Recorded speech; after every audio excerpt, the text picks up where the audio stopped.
Imagine un monde où les sourires ne sont que des masques, où chaque poignée de main cache une intention, et où les mots flatteurs dissimulent souvent un intérêt caché. Dans un tel environnement, la naïveté peut coûter cher. Le stoïcisme nous enseigne à observer sans juger hâtivement, à distinguer les apparences de la réalité, et à fortifier notre esprit pour ne pas tomber dans les pièges tendus par les faux amis et les hypocrites. Aujourd'hui, nous allons plonger dans des stratégies concrètes et intemporelles pour rester lucide, solide et maître de vos émotions, même quand tout autour semble trahir votre confiance. Vous apprendrez à déceler les signaux subtils, à protéger votre énergie et à vous ancrer dans une sérénité inébranlable, quel que soit le chaos qui vous entoure. Avant de commencer, aime la vidéo et abonne-toi à la chaîne pour ne manquer aucun de nos nouveaux contenus. Leçon 1. Ne fais jamais entièrement confiance. Imagine un ami que tu viens juste de rencontrer et à qui tu racontes déjà tous tes secrets. Sur le moment, ça peut sembler normal, car on veut croire que les gens sont bons et bienveillants. Mais la réalité, c'est que tout le monde ne mérite pas de connaître notre vie dans les moindres détails. Certaines personnes sourient pendant qu'elles te jugent ou notent mentalement ce qu'elles pourront utiliser contre toi plus tard. Le stoïcisme nous apprend à ne pas fermer notre cœur, mais à l'ouvrir avec prudence, en observant d'abord les actes avant de se laisser emporter par les mots. La confiance est comme une graine. Si tu la plantes trop vite dans une terre inconnue, elle risque de ne jamais pousser ou de se faire piétiner. Il faut du temps pour voir si le sol est fertile. De la même manière, avant de donner ta confiance, il faut observer les gestes, les choix et la cohérence de la personne. Les belles paroles peuvent tromper, mais les actions révèlent toujours la vérité.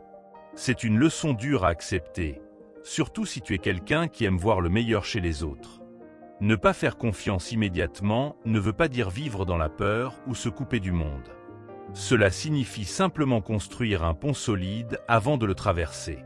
Regarde comment une personne se comporte quand il n'y a rien à gagner de toi. Observe si elle reste la même quand les choses deviennent compliquées. Les stoïciens savaient que la vraie nature des gens se révèle dans les moments difficiles, pas dans les périodes de confort.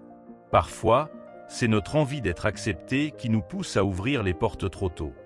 On pense qu'en montrant toute notre vulnérabilité, on sera mieux compris.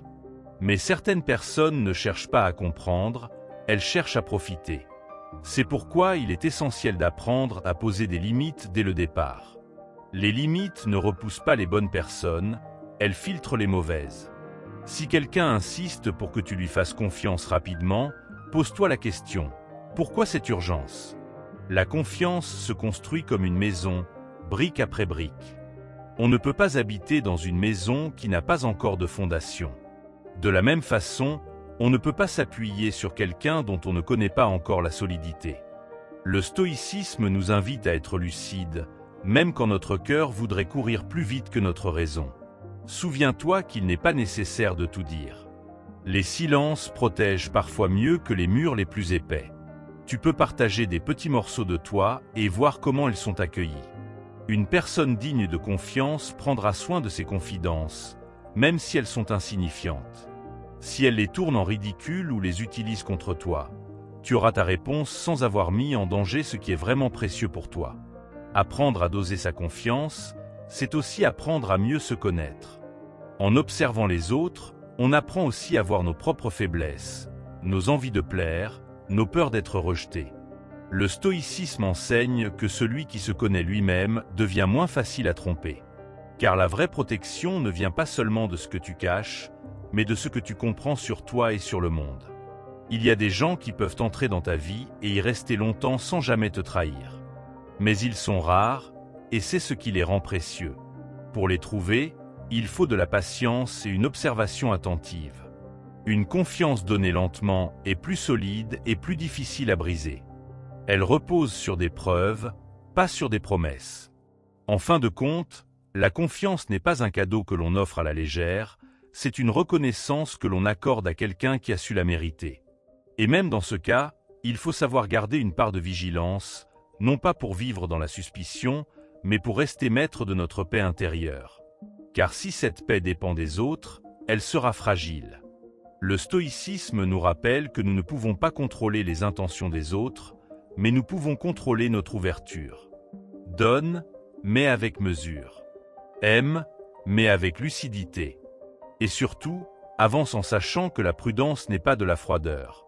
C'est une forme de respect pour toi-même et pour ce que tu veux protéger dans ta vie. Leçon 2. Les gens ne sont pas loyaux envers vous, mais envers leurs propres intérêts. On aimerait croire que les gens agissent par loyauté, simplement parce qu'ils nous aiment ou nous apprécient. Mais la vérité, c'est que beaucoup agissent surtout en fonction de ce qui leur est utile. Ce n'est pas toujours par méchanceté, mais parce que chacun voit le monde à travers ses propres besoins, ses envies et ses peurs. Le stoïcisme nous enseigne à comprendre cette réalité pour ne pas être surpris ou blessé quand les autres changent d'attitude dès que leurs intérêts évoluent. Pense à quelqu'un qui est toujours présent quand il peut tirer un avantage de toi, mais qui disparaît quand tu n'as plus rien à offrir. Cela peut faire mal, mais c'est une leçon précieuse. La vraie loyauté se prouve quand il n'y a rien à gagner. C'est dans les moments où tu ne peux rien apporter que tu vois qui reste vraiment à tes côtés. Et ces personnes-là, rares et précieuses, méritent toute ton attention et ton respect. Ne pas attendre de vertu là où il n'y a aucune raison d'en avoir, c'est aussi apprendre à lire les situations avec lucidité. Si tu mets tes espoirs dans quelqu'un qui n'a pas d'intérêt à te soutenir, tu risques la déception. Le stoïcisme nous invite à observer sans illusion. Certaines relations sont basées sur l'échange mutuel, d'autres sur un véritable attachement. Savoir distinguer les deux permet d'éviter de tout miser sur des liens fragiles. Il est normal d'aimer et aider les autres, mais offrir ton âme à quelqu'un qui ne t'a pas encore montré la sienne, c'est comme confier ton trésor à un inconnu. Il faut d'abord voir si la personne est capable de respect, de loyauté et de sincérité. Cela se voit dans de petits gestes. La manière dont elle parle des autres en leur absence, comment elle réagit quand tu as un problème, ou si elle garde une promesse, même minime. Nous vivons dans un monde où beaucoup mettent leur intérêt personnel au-dessus de tout. Cela ne veut pas dire qu'il faille devenir froid ou méfiant en permanence, mais qu'il faut être conscient de cette réalité. Les stoïciens savaient que celui qui connaît les règles du jeu ne se sent pas trahi quand elles se manifestent. Au contraire, il reste maître de lui-même, car il n'attend pas des autres plus qu'ils ne peuvent donner. Parfois, on confond gentillesse et loyauté. Quelqu'un peut être charmant, attentif et serviable, tant que cela l'arrange. Mais le jour où cela lui coûte quelque chose, il disparaît. C'est dans ces moments-là que tu vois la différence entre l'ami de circonstance et l'ami de cœur. Cette distinction est essentielle pour ne pas mettre toute ton énergie dans des liens qui ne tiendront pas dans l'épreuve. La prudence n'est pas un signe de méfiance maladive, c'est une protection naturelle. Avant de t'engager profondément, laisse le temps révéler les vraies intentions. Le stoïcisme enseigne que la patience est une alliée puissante. Elle dévoile ce que les masques et les belles paroles tentent parfois de cacher. Plus tu observes, plus tu choisis tes alliances avec sagesse. Il ne s'agit pas de se fermer aux autres, mais de construire des relations sur des fondations solides. Une loyauté qui se nourrit seulement d'avantages est fragile, mais une loyauté née du respect et de l'affection sincère peut résister aux tempêtes. C'est ce genre de lien qu'il faut protéger, car il est rare et précieux. N'oublie pas que tout le monde agit, d'une manière ou d'une autre, selon ses propres intérêts. Même toi. La clé est de trouver des personnes dont les intérêts s'alignent avec les tiens et avec qui tu peux bâtir une relation équilibrée. C'est dans cet équilibre que la confiance prend racine et que la loyauté se renforce naturellement. Le stoïcisme nous rappelle enfin que nous ne pouvons pas contrôler les motivations profondes des autres, mais nous pouvons choisir qui mérite notre énergie, notre temps et notre cœur. Donne-toi le droit d'observer, de tester et de mesurer avant de t'engager. Ainsi, tu n'auras pas à regretter d'avoir donné trop à ceux qui ne pouvaient rien te rendre en retour. Leçon 3. Établissez des filtres. Il est facile de croire aux belles paroles, surtout quand elles viennent de personnes qui semblent proches de nous. Mais pour savoir si quelqu'un est vraiment loyal, il faut parfois l'observer dans des situations simples, presque invisibles. Établir des filtres, c'est créer de petits tests silencieux qui révèlent la véritable nature des autres.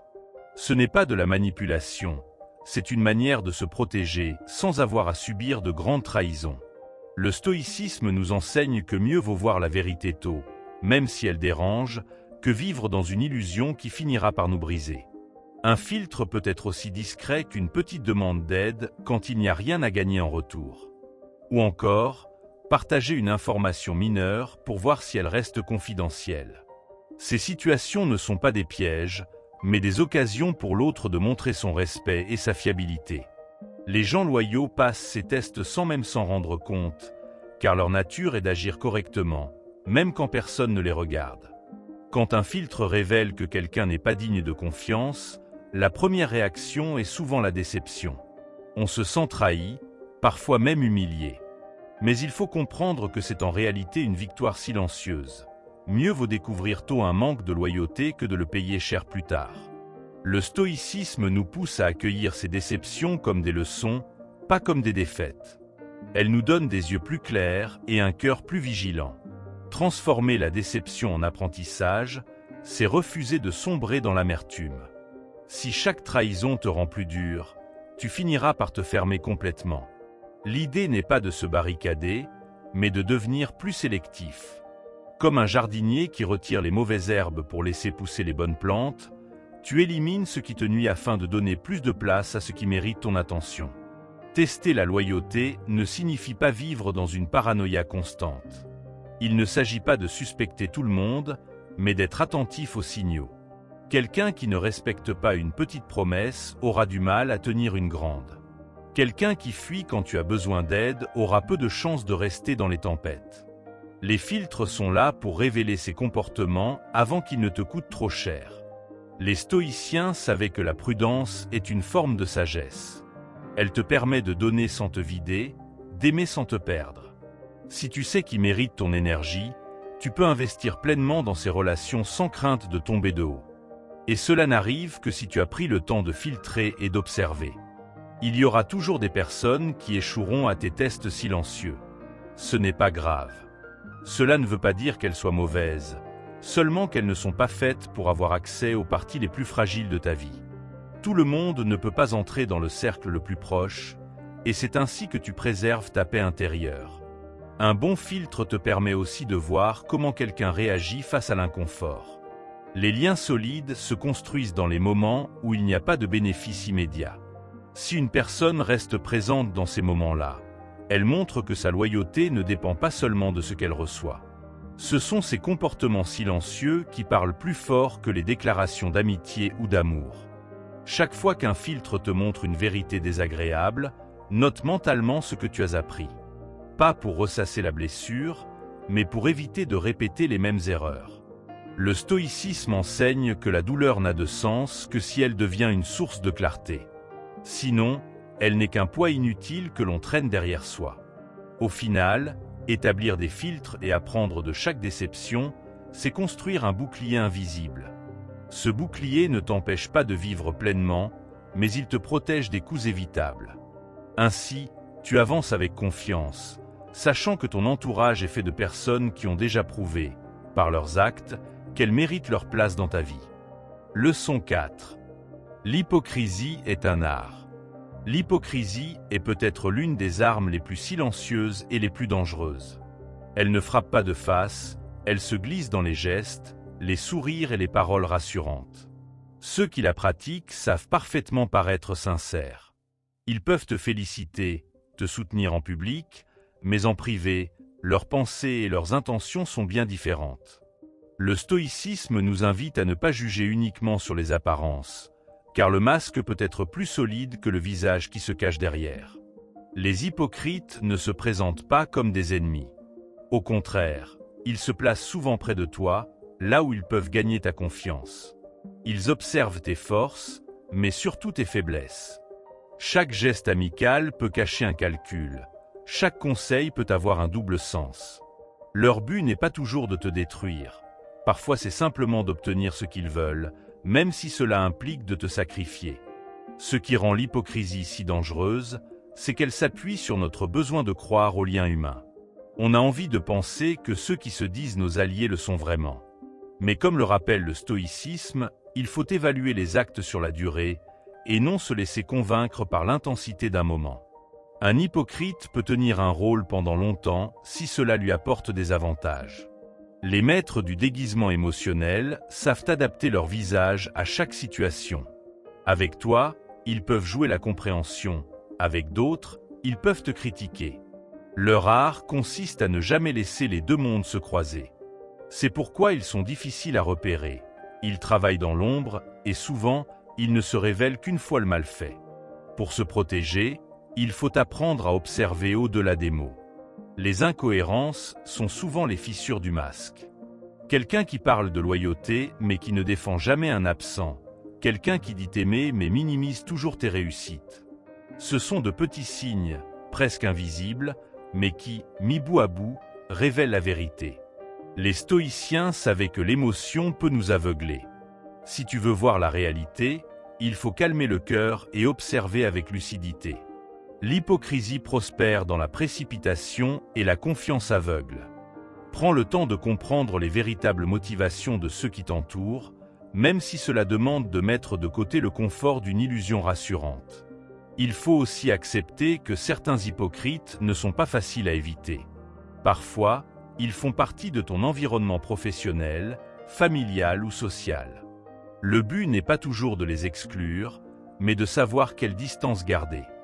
Le stoïcisme enseigne que nous ne pouvons pas contrôler les masques des autres, mais nous pouvons choisir à quel point ils peuvent influencer nos émotions et nos décisions. Un hypocrite peut te faire douter de toi-même, te pousser à croire que tu es trop sensible ou paranoïaque. C'est une partie de leur stratégie, affaiblir ta confiance pour mieux contrôler la situation. C'est pour cela qu'il est essentiel de rester fidèle à tes observations et à ton intuition. Si quelque chose sonne faux, il y a souvent une raison. Reconnaître l'hypocrisie n'est pas un signe de méfiance excessive, c'est un signe de maturité. Cela signifie que tu sais que tout le monde ne joue pas avec les mêmes règles. Et plus tôt tu identifies ceux qui portent un masque, plus tu peux éviter qu'ils n'aient accès à tes ressources, à ta paix intérieure et à tes projets. En fin de compte, comprendre que l'hypocrisie est un art, c'est apprendre à ne pas se laisser séduire par la façade. Les vrais alliés se reconnaissent à leur constance, à leur honnêteté, même quand cela les met dans l'inconfort. Les autres ne sont que des acteurs dans un rôle qui finira un jour par s'effondrer, laissant apparaître le visage qu'ils cachaient depuis le début. Leçon 5. Affronter l'hypocrisie exige une stratégie émotionnelle. Affronter l'hypocrisie n'est pas une bataille qui se gagne avec des cris ou des confrontations directes. Les hypocrites sont souvent préparés à se défendre, à manipuler la situation ou à se faire passer pour la victime. Si tu les attaques de front, ils auront toujours une excuse ou une version des faits qui les fait paraître innocents. Le stoïcisme nous enseigne qu'il est plus efficace de rester calme, d'observer et de laisser le masque tomber de lui-même. La vérité finit toujours par apparaître, surtout quand on ne la force pas. Prendre de la distance est l'un des outils les plus puissants. Cela ne veut pas dire disparaître complètement, mais réduire les interactions et ne plus offrir d'occasion à l'hypocrite d'influencer ta vie. En diminuant le contact, tu réduis aussi leur pouvoir sur tes émotions. Tu te donnes l'espace nécessaire pour analyser la situation avec plus de clarté et sans la pression de leurs paroles ou de leurs attitudes manipulatrices. Laisser l'incohérence apparaître d'elle-même demande de la patience. Les hypocrites ne peuvent pas maintenir indéfiniment un rôle qui n'est pas sincère. Avec le temps, leurs paroles et leurs actes se contrediront. Tu n'auras alors pas besoin de les accuser. Les autres verront aussi les contradictions.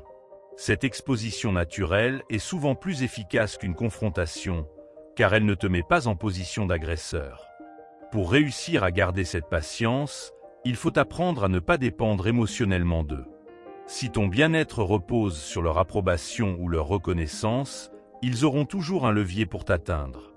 Le stoïcisme rappelle que notre paix intérieure doit venir de nous-mêmes, pas du regard des autres. Cela ne se fait pas du jour au lendemain, mais chaque petit pas vers l'autonomie émotionnelle réduit l'emprise qu'ils peuvent avoir. Évite de réagir à chaque provocation. Les hypocrites aiment provoquer des réactions pour ensuite les utiliser contre toi. Plus tu restes maître de tes émotions, moins ils ont de matière à exploiter. Cela ne veut pas dire tout accepter, mais choisir soigneusement quand et comment répondre, de manière à ne pas leur offrir ce qu'ils cherchent. Une bonne stratégie émotionnelle consiste aussi à renforcer tes liens avec des personnes sincères.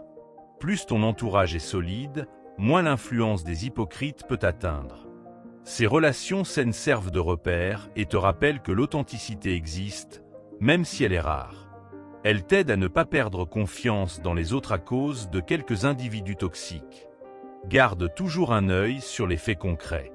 Les hypocrites sont habiles avec les mots, mais leurs actes finissent par révéler leurs vraies priorités. Note mentalement leurs contradictions, leurs absences aux moments importants ou leurs changements soudains de comportement. Ces éléments sont tes preuves intérieures, celles qui t'empêchent de douter de ce que tu as vu. Le stoïcisme nous apprend que notre énergie est précieuse et qu'il faut la diriger vers ce que nous pouvons contrôler. Tu ne peux pas changer un hypocrite, mais tu peux choisir de ne plus lui donner accès à ton temps, à ton esprit et à ton cœur. C'est une manière silencieuse, mais puissante, de reprendre le pouvoir. Avec le temps, la distance et la cohérence de ton attitude, l'hypocrite se sentira moins en position de force. Il cherchera peut-être une nouvelle cible ou se révélera aux yeux de tous. Dans les deux cas, tu auras gagné en préservant ta paix intérieure et en évitant un affrontement inutile. En fin de compte, affronter l'hypocrisie n'est pas une guerre ouverte, mais un art de se protéger tout en restant digne. C'est savoir que la vérité est patiente et que, si tu restes ferme dans ton calme et clair dans tes choix, elle finira par briller d'elle-même. Ainsi, tu sors de cette épreuve non seulement indemne, mais plus fort et plus lucide pour l'avenir. Leçon 6. Ne descendez pas dans la boue émotionnelle des provocations. Face à une provocation, la réaction instinctive est souvent de répondre, de se défendre ou de rendre coup pour coup. Mais c'est exactement ce que cherchent ceux qui veulent te déstabiliser.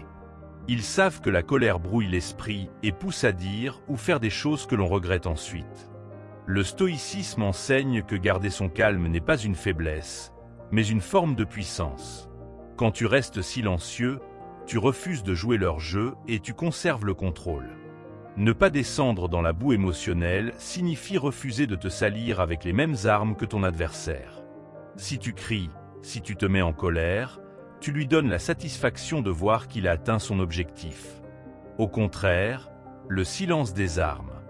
Il laisse l'autre seul avec sa propre agitation, sans le carburant de ta réaction. Ce silence n'est pas de la soumission, c'est une stratégie. Rester ferme ne veut pas dire rester passif.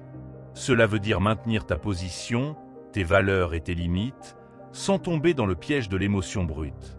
Un hypocrite ou un provocateur ne sait pas quoi faire face à quelqu'un qui reste impassible.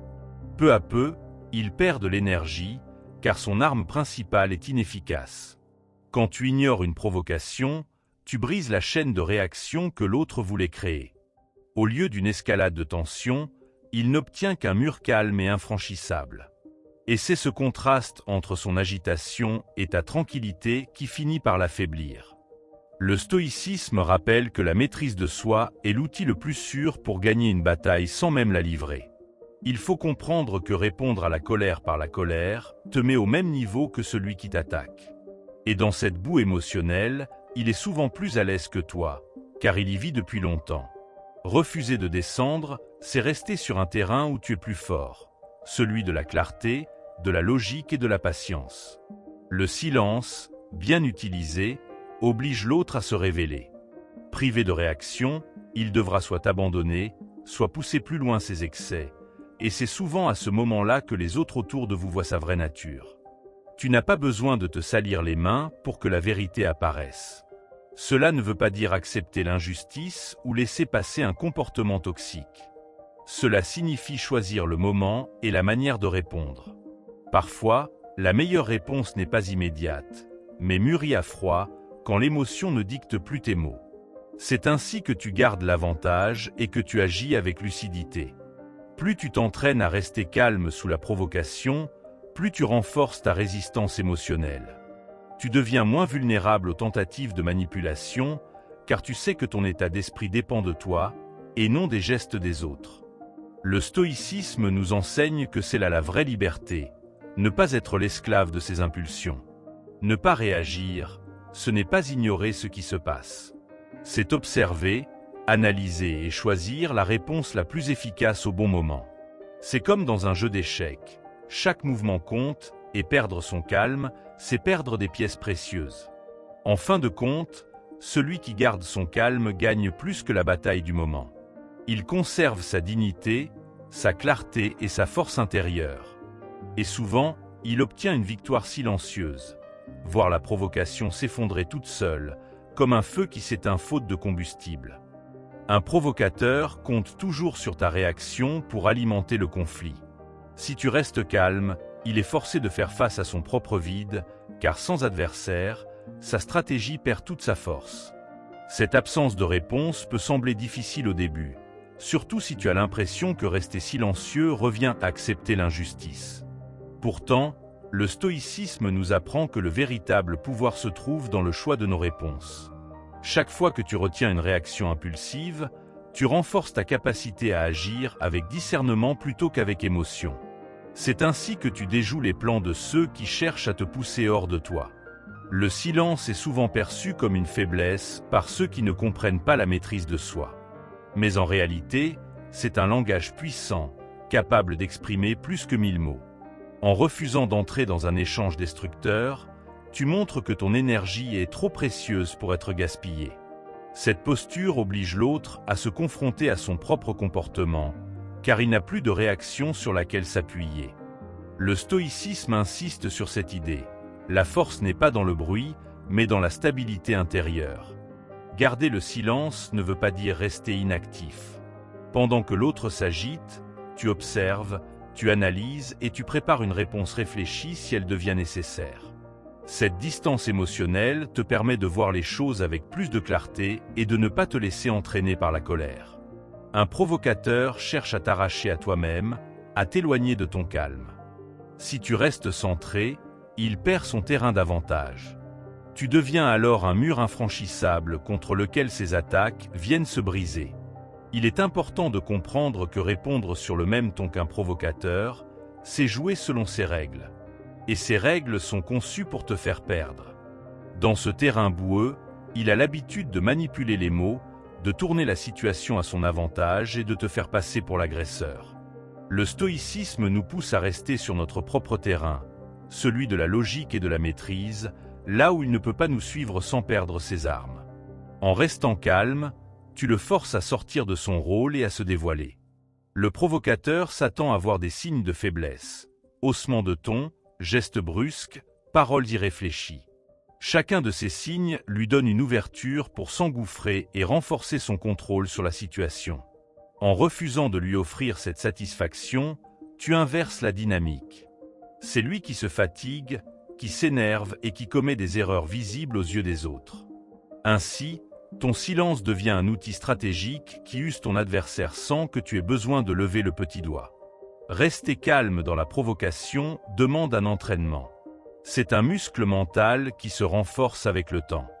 Au début, tu sentiras peut-être ton cœur battre plus vite, tes mains trembler ou ton esprit chercher une réplique rapide.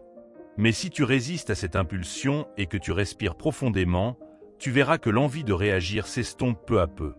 Le stoïcisme enseigne que ce n'est pas l'absence de peur ou de colère qui compte, mais notre capacité à ne pas agir sous leur influence. Un autre avantage de ne pas répondre immédiatement, c'est que tu gardes le contrôle du récit.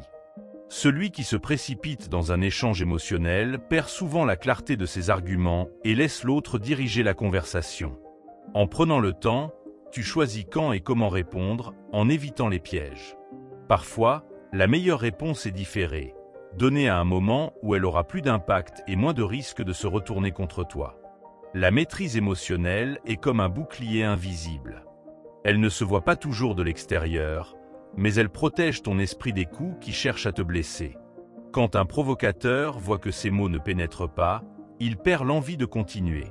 Cela peut prendre du temps, mais à mesure que tu refuses de nourrir le conflit, il s'éteint de lui-même. C'est ainsi que tu gagnes sans te salir et sans gaspiller ton énergie dans une bataille inutile. Ne pas répondre à une provocation ne signifie pas tolérer tout et n'importe quoi. C'est un choix conscient de ne pas offrir de terrain à l'adversaire. Tu peux poser des limites fermes et claires sans colère, en expliquant simplement ce qui est acceptable ou non. Ce type de réponse calme et directe est beaucoup plus déstabilisant pour un provocateur qu'un éclat de voix, car elle montre que tu es en contrôle et que rien ne t'atteint vraiment. Enfin, se protéger des provocations, c'est aussi prendre soin de son propre équilibre. Plus tu choisis de rester dans un état de calme intérieur, plus tu réduis l'impact que les autres peuvent avoir sur ta paix. Le stoïcisme nous rappelle que ce que les autres disent ou font ne définit pas qui nous sommes, mais notre réaction, elle, révèle notre véritable force. En choisissant le silence stratégique et la fermeté tranquille, tu deviens intouchable pour ceux qui ne vivent que du chaos. Leçon 7. Soyez rusés comme le renard. Observez en silence et n'agissez que lorsque c'est nécessaire. Être rusé comme le renard, c'est savoir que l'observation silencieuse est souvent plus efficace que l'action précipitée. Quand tu prends le temps de regarder, tu découvres des détails que les autres ignorent. Tu comprends les motivations, les failles et les habitudes de ceux qui t'entourent. Le stoïcisme nous apprend que la patience est une force, et que celui qui sait attendre le bon moment agit avec 10 fois plus d'efficacité qu'un impulsif. Observer en silence, c'est accumuler des cartes dans ta main avant de jouer. Cette ruse n'est pas synonyme de manipulation, mais d'intelligence stratégique. Le renard sait où poser ses pas pour éviter les pièges, et il sait aussi disparaître quand la situation devient risquée. De la même manière, il est parfois plus sage de ne pas répondre immédiatement, de laisser les choses se dérouler pour voir si elles se résolvent d'elles-mêmes. Chaque fois que tu retiens une action inutile, tu économises ton énergie et tu gardes l'avantage. Être lion, en revanche, c'est le moment où tu choisis d'agir, mais sans violence. Le lion ne rugit pas tout le temps, mais quand il le fait, tout le monde écoute. Poser des limites claires, c'est affirmer calmement ce que tu acceptes et ce que tu refuses, sans chercher à écraser l'autre. Ce n'est pas un combat, c'est une déclaration de territoire. Ici, je décide de ce qui est acceptable. Pour combiner le renard et le lion, il faut savoir alterner entre l'observation et l'action. Trop d'observation sans action mène à l'inaction et à la passivité. Trop d'action sans observation mène à des décisions impulsives qui se retournent contre toi. L'équilibre est dans la maîtrise des deux, voir, comprendre, puis agir au moment précis où ton impact sera le plus grand. La ruse du renard te protège des pièges émotionnels. Quand tu observes, tu n'es pas en train de réagir, tu es en train d'apprendre. Et plus tu apprends, moins les autres peuvent te surprendre. Le stoïcisme insiste sur le fait que le contrôle de soi commence par la connaissance, et cette connaissance vient de l'observation attentive, pas de l'agitation. Le courage du lion, lui, te permet de défendre ce qui est important sans tomber dans l'agressivité. Poser des limites n'est pas un acte hostile, c'est un acte de respect envers toi-même. C'est dire « je m'estime suffisamment pour ne pas tolérer ce qui me nuit ».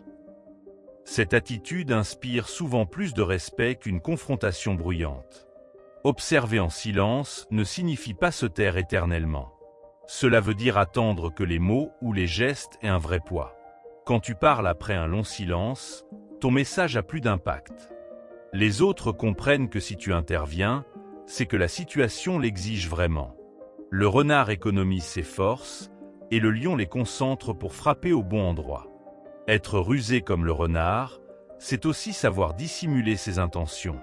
Tu n'as pas à montrer toutes tes cartes, ni à expliquer chacune de tes pensées.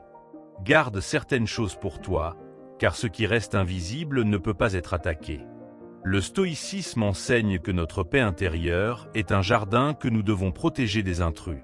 Être lion, c'est ne pas craindre de dire non. Le non ferme mais calme est l'une des armes les plus puissantes que tu puisses utiliser. Il montre que tu sais ce que tu veux et que tu n'as pas peur de déplaire si cela signifie te respecter.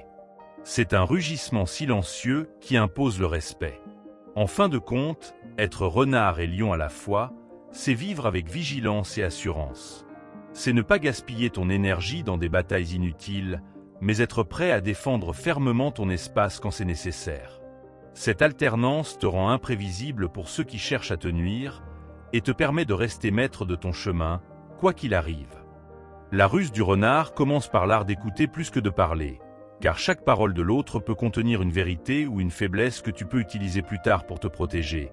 Et ce silence te donne un avantage invisible car l'autre pense souvent que ton mutisme signifie des intérêts alors qu'en réalité tu analyses chaque détail. Et cette distance mentale te permet de prendre des décisions lucides sans te laisser emporter par l'instant, ce qui est la base même d'une stratégie qui dure. Le lion, lui, ne perd pas de temps à répondre à chaque provocation, il choisit soigneusement ses moments pour intervenir. Et quand il le fait, c'est avec une clarté qui ne laisse pas de place au doute, car ses paroles sont fermes mais mesurées, sans violence inutile, et cette manière de poser ses limites inspire plus de respect que la colère, car elle montre que sa force vient de la maîtrise et non de l'excès. Pour combiner ces deux forces, il faut accepter que le temps joue en ta faveur, car beaucoup de situations se résolvent d'elles-mêmes quand tu sais attendre, et celui qui agit trop vite perd souvent plus qu'il ne gagne, alors que celui qui observe apprend, et celui qui apprend choisit mieux qu'en frapper, et cette frappe ciblée a beaucoup plus d'impact qu'une succession d'actions impulsives qui t'épuisent et affaiblissent ton autorité. Le renard sait aussi éviter les pièges émotionnels, car il ne se laisse pas entraîner dans les conversations qui cherchent à le faire réagir à chaud, il écoute, note mentalement et garde pour plus tard ce qu'il utilisera au moment opportun. Et cette patience crée une force intérieure qui décourage ceux qui pensaient pouvoir le manipuler facilement, car ils réalisent qu'il ne joue pas selon leurs règles. Être lion au moment juste, c'est se lever quand quelque chose franchit une ligne rouge claire, et le faire sans trembler, car ton calme devient alors un signe de puissance, il fait comprendre que tu ne recules pas quand il s'agit de défendre ce qui compte, et cette attitude met fin à de nombreuses tentatives d'abus car elle impose naturellement une limite psychologique que l'autre n'osera plus franchir. Le renard ne montre pas toutes ses intentions, et cela lui permet de rester imprévisible, car si l'autre ne sait pas exactement ce que tu penses ou prévois, il ne peut pas anticiper tes réactions, et cette incertitude le rend plus prudent, ce qui te donne encore plus de contrôle sur la situation. Et le stoïcisme nous rappelle que protéger ses pensées, c'est aussi protéger sa paix intérieure.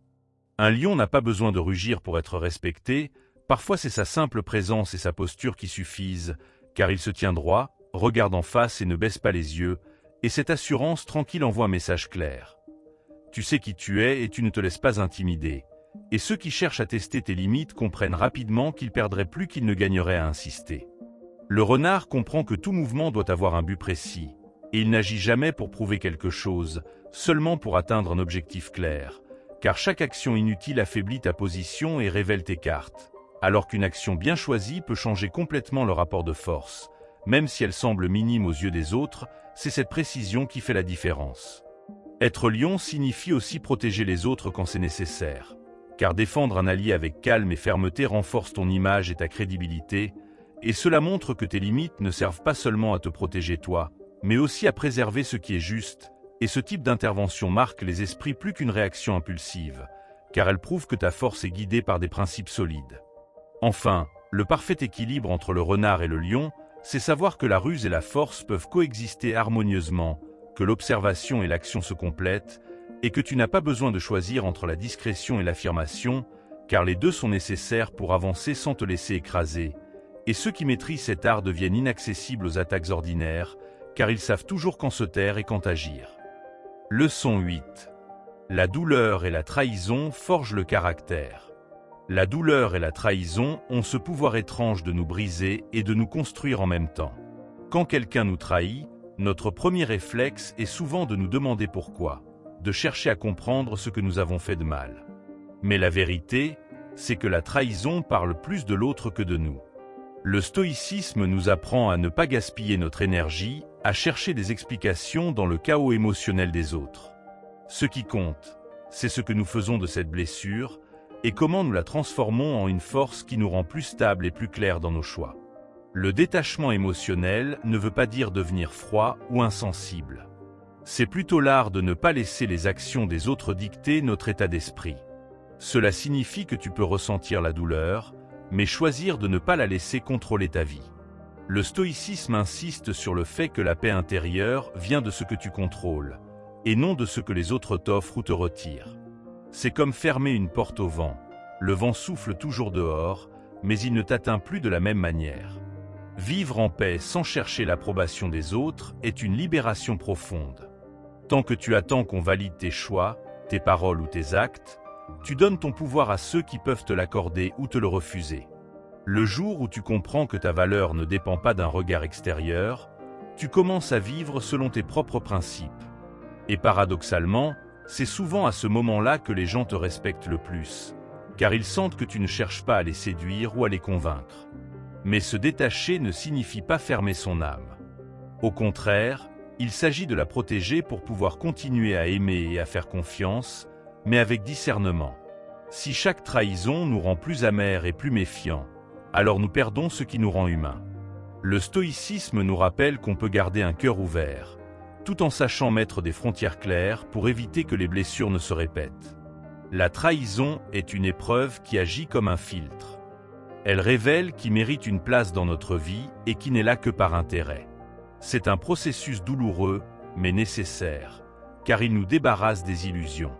Chaque fois que tu surmontes une déception, tu deviens plus lucide, et cette lucidité est une armure invisible qui t'accompagne partout. Elle ne t'empêche pas de ressentir, mais elle te protège de ceux qui cherchent à exploiter tes émotions. Apprendre à vivre sans l'approbation constante des autres te donne une liberté que peu connaissent. Tu deviens capable de dire non sans peur, de t'éloigner sans culpabilité et de rester fidèle à toi-même même si cela déplaît. Le stoïcisme appelle cela vivre en accord avec la raison plutôt qu'avec l'opinion publique. C'est une discipline quotidienne, mais chaque pas vers cette indépendance te rend plus solide. Le détachement émotionnel t'empêche aussi de réagir à chaud aux provocations ou aux injustices. Il te permet de choisir ta réponse plutôt que de te laisser emporter. C'est une forme de contrôle qui impressionne, car elle montre que tu n'es pas prisonnier de tes impulsions. Et cette maîtrise attire souvent plus de respect que n'importe quelle réaction explosive. Il est important de comprendre que la paix intérieure n'est pas un état permanent sans trouble, mais une capacité à revenir au calme même après avoir été secoué. La trahison te teste, mais elle peut aussi être l'entraînement dont tu as besoin pour atteindre ce niveau de stabilité. Plus tu apprends à reconstruire ta sérénité, plus elle devient difficile à briser. Garder son âme ouverte tout en restant prudent est un article. Cela demande de ne pas généraliser les erreurs d'une personne à toute l'humanité, de ne pas laisser une expérience douloureuse définir ta vision du monde. Le stoïcisme enseigne que ce n'est pas l'événement en lui-même qui nous détruit, mais l'interprétation que nous en faisons et la place que nous lui donnons dans notre vie. En fin de compte, la douleur et la trahison sont comme le feu pour le métal. Elles peuvent te consumer ou te forger. Le choix t'appartient. Si tu utilises ces épreuves pour renforcer ton détachement, ta paix et ta confiance en toi, elles deviendront la base d'une force intérieure inébranlable. Et c'est cette force, calme et ferme, qui te permettra de continuer à avancer avec un cœur ouvert, mais un esprit vigilant. La douleur a cette capacité étrange de révéler notre vraie nature, car dans les moments les plus sombres, nous voyons clairement ce qui compte vraiment et qui reste à nos côtés. Et cette clarté est un cadeau déguisé que seuls ceux qui ont traversé la trahison peuvent comprendre, car elle nous pousse à réévaluer nos priorités et à investir notre énergie dans ce qui est solide plutôt que dans ce qui brille seulement en surface. Le détachement émotionnel ne s'obtient pas en un jour, c'est une discipline qui se construit avec chaque épreuve, et plus tu apprends à observer tes émotions sans les laisser te dominer, plus tu deviens fort, car tu n'es plus l'esclave de ce que les autres disent ou font, et cette liberté intérieure te donne un pouvoir silencieux que rien d'extérieur ne peut ébranler. Vivre sans chercher l'approbation, c'est accepter que tout le monde n'aimera pas ce que tu es ou ce que tu fais, et que ce n'est pas grave, car la valeur de ta vie ne se mesure pas au nombre de personnes qui te félicitent, mais à ta capacité à rester fidèle à tes principes, même quand cela signifie avancer seul, et cette solitude devient alors un signe de force et non de faiblesse. La trahison, aussi douloureuse soit-elle, agit comme un miroir qui te montre ce que tu tolères encore et ce que tu ne toléreras plus. Et ce processus est essentiel pour fixer des limites plus claires. Car sans ces limites, tu ouvres la porte à de nouvelles blessures, alors que les cicatrices passées devraient servir de rappel que tu as survécu et appris, et qu'il est temps d'agir différemment. Ne pas fermer son âme après une trahison est un acte de courage, car il est plus facile de construire des murs et de vivre isolé que de continuer à aimer avec sagesse. Et cette sagesse consiste à offrir ta confiance progressivement, à la manière d'un artisan qui façonne une pièce précieuse, en vérifiant à chaque étape que le matériau est solide et digne de ton investissement émotionnel. La paix intérieure que tu construis en te détachant des opinions extérieures est semblable à une forteresse.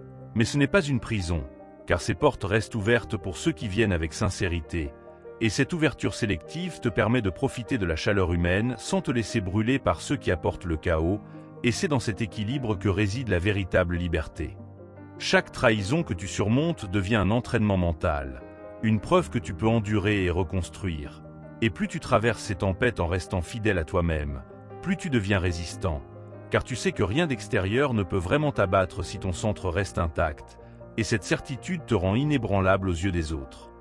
Vivre sans dépendre de l'approbation, c'est aussi accepter l'inconfort d'être mal compris, car certaines personnes inventeront des histoires ou critiqueront tes choix, mais le stoïcisme rappelle que leur opinion ne change pas la réalité de qui tu es, et que ton énergie est mieux utilisée à avancer sur ton chemin plutôt qu'à tenter de convaincre ceux qui ont choisi de ne pas voir.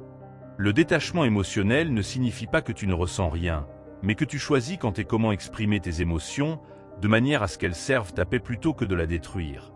Et cette maîtrise inspire le respect car elle montre que tu ne réagis pas au hasard, mais avec un but précis, même dans les situations les plus tendues. En fin de compte, la douleur et la trahison ne sont pas seulement des obstacles, elles sont des professeurs exigeants qui t'enseignent à vivre sans chaînes invisibles, à aimer sans naïveté et à te protéger sans te fermer. Et si tu acceptes leurs leçons, elles deviennent la forge où ton caractère se trempe, laissant derrière elles non pas un cœur froid, mais un cœur plus fort et plus lucide. Leçon 9. Le stoïcisme enseigne à aimer sans s'enchaîner. Aimer sans s'enchaîner, c'est comprendre que l'affection véritable ne doit jamais coûter notre liberté intérieure. Le stoïcisme nous rappelle que donner de soi n'implique pas de se sacrifier au point de s'oublier. On peut offrir du temps, de l'écoute et du soutien sans perdre ses propres repères ni dépendre de la réaction de l'autre. C'est un équilibre subtil où l'amour devient un choix conscient et non une obligation pesante. Celui qui aime ainsi garde son centre intact, même dans la tempête. Le sage sait que l'amour n'est pas une transaction où l'on donne pour recevoir. Il donne parce que c'est dans sa nature, non pour acheter la reconnaissance ou éviter l'abandon. Cette façon d'aimer libère des attentes qui, bien souvent, créent des déceptions. En refusant de se perdre dans les besoins des autres, il conserve la force de continuer à donner, mais d'une manière qui ne l'épuise pas. Ce n'est pas de l'égoïsme, c'est de l'hygiène émotionnelle. Agir avec justice, c'est traiter chacun avec équité, même ceux qui ne nous traitent pas de la même manière. Le stoïcisme insiste sur le fait que notre comportement ne doit pas dépendre des caprices ou de l'injustice des autres. Être juste, ce n'est pas se laisser exploiter, mais appliquer ses valeurs même quand personne ne les remarque. C'est cette constance qui donne au sage sa stabilité et inspire le respect, même silencieux. Ne pas chercher l'approbation ou la compréhension des autres est l'un des piliers de cette liberté. Car dès que ton bonheur dépend de l'opinion extérieure, tu deviens prisonnier de jugements changeants. Le stoïcisme nous invite à vivre en accord avec notre raison et non avec le désir de plaire. Cela demande du courage, car il faut accepter d'être parfois mal compris, mais cette incompréhension n'enlève rien à la justesse de tes actions. Protéger sa paix intérieure est une priorité que le sage ne néglige jamais. Il sait que l'agitation des autres ne doit pas entrer dans son espace mental. Cela passe par le silence, non pas comme une fuite, mais comme un choix stratégique. Le silence préserve l'énergie et empêche les conflits inutiles. Il laisse aussi le temps d'observer et de répondre avec précision plutôt que de réagir sous l'effet de l'émotion. La maîtrise de soi est la clé qui relie tous ces principes. Elle permet d'aimer sans excès, d'agir avec justice sans colère et de se détacher des opinions sans devenir indifférent. C'est une discipline quotidienne qui demande de surveiller ses pensées autant que ses paroles. Chaque fois que l'on choisit de rester calme face à la provocation, on renforce ce muscle invisible qu'est la maîtrise de soi. Aimer sans s'enchaîner signifie aussi accepter que certaines relations doivent se transformer ou se terminer pour préserver l'équilibre. Cela ne veut pas dire aimer moins, mais aimer autrement, parfois à distance. Le stoïcisme enseigne que la vraie force est de laisser partir sans amertume ce qui ne sert plus notre croissance. Ainsi, l'amour ne devient jamais une cage, mais reste une énergie libre. Le sage utilise le silence comme un bouclier et comme une arme. Il sait que toutes les batailles ne méritent pas d'être livrées et que toutes les vérités n'ont pas besoin d'être dites immédiatement. Le silence permet de garder l'initiative et de ne pas s'exposer inutilement. C'est dans cette tenue que se cache une partie de la puissance intérieure. La justice que prône le stoïcisme n'est pas spectaculaire. Elle se manifeste dans des gestes simples. Tenir une promesse, écouter sans juger, défendre ce qui est juste même quand c'est impopulaire. Cette cohérence crée une force tranquille qui n'a pas besoin de se vanter. Elles parlent d'elles-mêmes et attirent naturellement ceux qui recherchent la stabilité. En fin de compte, aimer sans s'enchaîner, agir avec justice et protéger sa paix intérieure forment un même chemin. Ce chemin n'exige pas d'être compris par tous, seulement d'être vrai pour soi-même. Le stoïcisme enseigne que la dignité se construit dans ces choix silencieux, où l'on donne sans se perdre et où l'on vit en paix, quelles que soient les tempêtes autour de soi.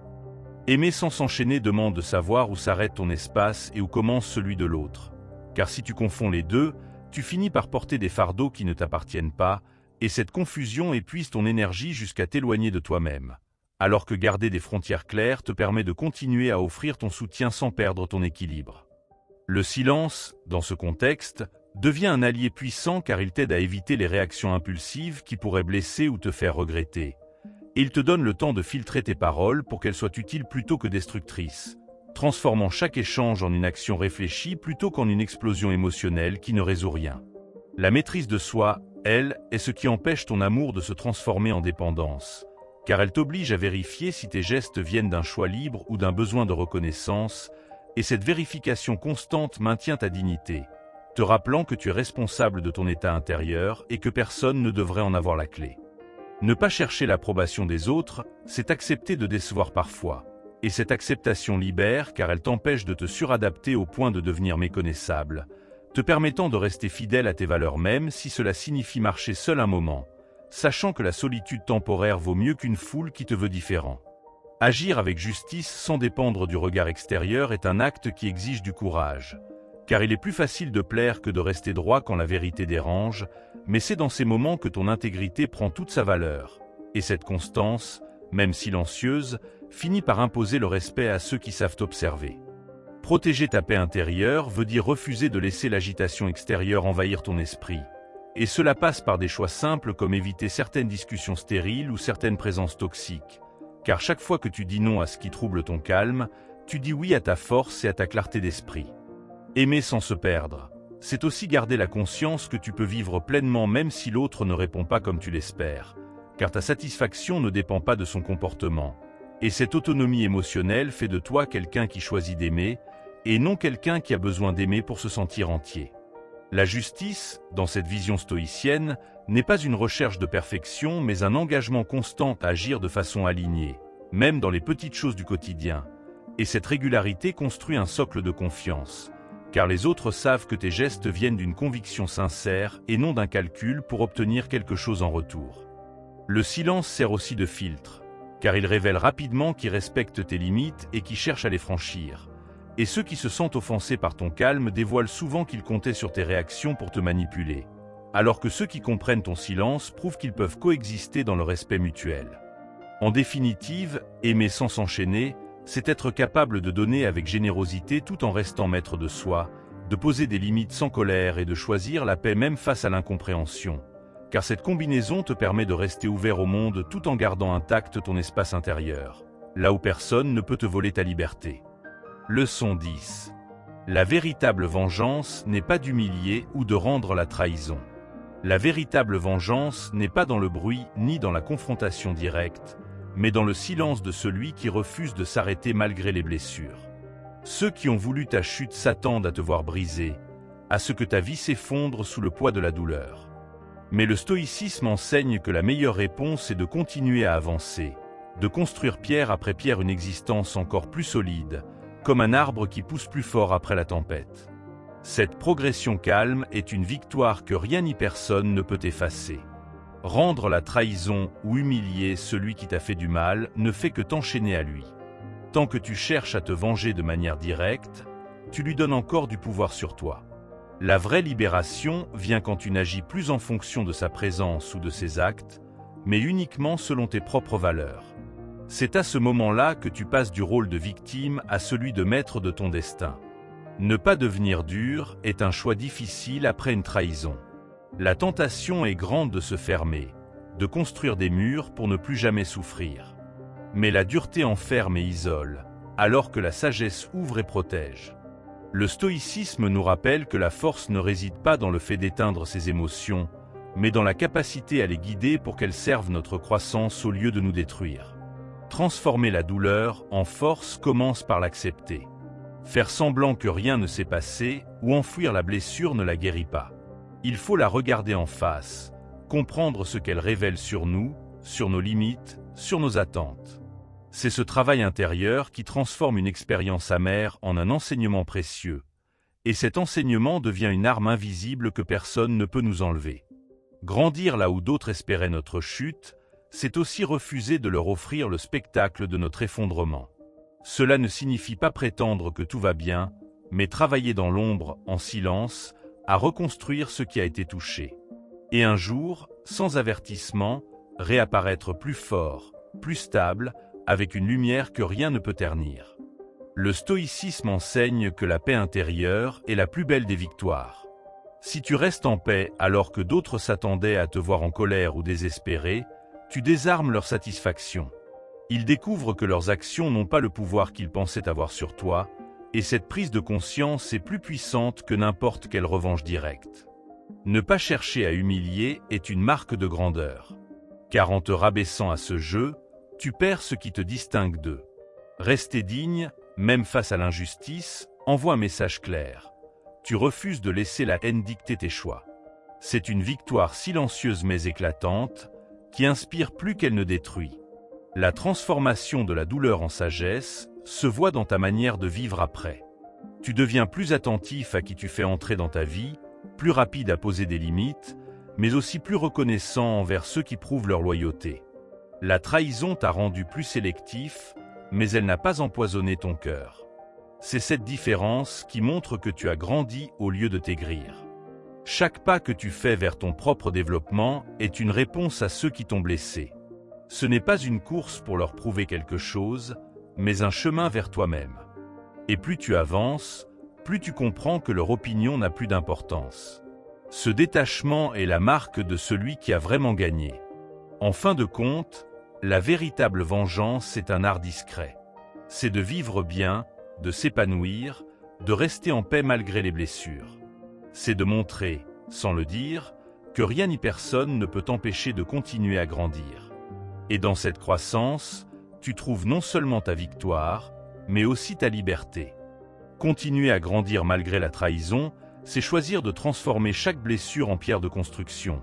Car ceux qui t'ont voulu à terre ne peuvent rien contre un esprit qui utilise la douleur comme carburant. Et chaque pas que tu fais dans cette direction est une preuve silencieuse que leur pouvoir sur toi s'efface un peu plus chaque jour. La sagesse consiste à comprendre que se venger ouvertement ne comble pas la blessure. Car le vrai apaisement vient du fait de ne plus avoir besoin de prouver quoi que ce soit à ceux qui t'ont fait du mal. Et c'est en tournant ton énergie vers tes projets et ton bien-être que tu écris la plus belle réponse possible. Ne pas devenir dur signifie rester capable de voir la beauté malgré la laideur que l'on t'a imposée, et cela demande une force immense, car il est facile de se fermer pour se protéger, mais bien plus difficile de garder son cœur ouvert tout en le défendant avec discernement. Transformer la douleur en force, c'est accepter qu'elle fasse partie de ton histoire sans lui permettre de définir ton avenir. Et chaque fois que tu avances malgré elle, tu prives ceux qui t'ont blessé de la satisfaction de t'avoir figé dans la souffrance. Le stoïcisme nous enseigne que la paix intérieure ne se négocie pas. Elle se construit chaque jour en refusant que le passé prenne plus de place qu'il ne mérite, et cette discipline transforme la rancune en énergie créatrice, orientée vers ce qui élève plutôt que vers ce qui détruit.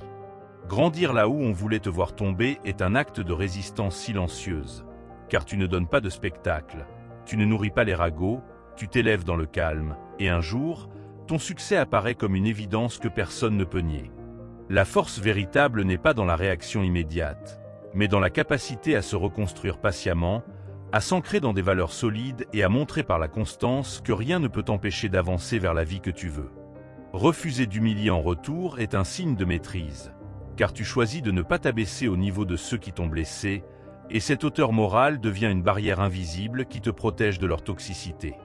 Chaque amélioration que tu fais dans ta vie est une victoire, même si elle est petite, car elle te rapproche de ton objectif et t'éloigne du souvenir de la trahison, jusqu'à ce que celle-ci ne soit plus qu'une étape sur ton chemin et non plus un poids à porter. En définitive, vivre bien malgré la douleur, rester en paix et avancer avec dignité est la plus grande revanche, car elle montre que tu es devenu plus fort, plus sage et plus libre que tu ne l'as jamais été, et c'est cette liberté qui est la véritable victoire. Pardonner intérieurement, même sans réconciliation, est une arme silencieuse, car cela te libère du poids de la rancune et te rend maître de ton esprit. Et plus tu avances dans cette direction, plus tu constates que ceux qui t'ont blessé n'ont plus d'influence sur tes choix ni sur ton bonheur. Chaque jour où tu investis ton énergie dans ta croissance plutôt que dans la colère est une victoire invisible, car tu choisis de bâtir plutôt que de détruire, et cette construction patiente devient la preuve vivante que rien ne peut t'arrêter si tu restes fidèle à ta vision. Refuser de s'endurcir ne veut pas dire se rendre vulnérable à nouveau, mais plutôt apprendre à protéger son cœur avec intelligence, à reconnaître les signes avant-coureurs de la trahison et à poser des limites fermes sans perdre la capacité d'aimer. Le stoïcisme enseigne que la meilleure réponse au mal, c'est de continuer à agir selon nos valeurs. Et chaque fois que tu choisis la paix au lieu de la revanche, tu renforces ta stabilité, ce qui te rend inébranlable face aux tentatives de déstabilisation. Transformer la douleur en force signifie aussi partager ton expérience pour inspirer d'autres à surmonter leurs propres épreuves. Et en faisant cela, tu transformes ce qui aurait pu te détruire en une lumière qui guide ceux qui traversent les mêmes tempêtes. En fin de compte, la vengeance silencieuse est un art qui se vit chaque jour. Se lever malgré tout, progresser sans bruit, et atteindre un point où la trahison n'est plus qu'un souvenir lointain, incapable de ternir la paix et la force que tu as construite.